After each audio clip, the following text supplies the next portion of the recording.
হে lady নাম্বারটা দিয়ে দাও।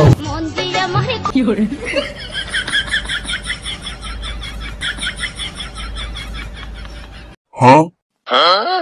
সামান্য একটা নাম্বারের জন্য তোরা এরকম কুস্তি আছে করস বেটা তোমার কাছে ঝগড়া লাগে হিমায় যাইবো তাহলে বন্ধু বান্ধব আমরা যাম তোরা যাবি হিমায় জীবন আইবো আজকে বলতে জান তোমার বিড়ি থেকে আমরা যাম যে বন্ধু তোর বিড়ি থেকে হ্যাঁ বন্ধু চল তুই খাও কার করুন না রে বন্ধু ভুলে গেছে ভাই ভুলে হ্যাঁ একটা নাম্বারের জন্য তার ক্ষমতা আছে কোনো সমস্যা নেই হালাই দিই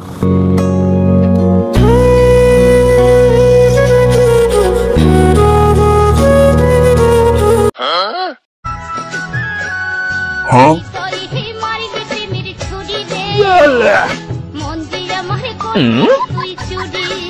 হ্যাঁ বন্ধু নাম্বার আমারও তো এটাই মনে হয়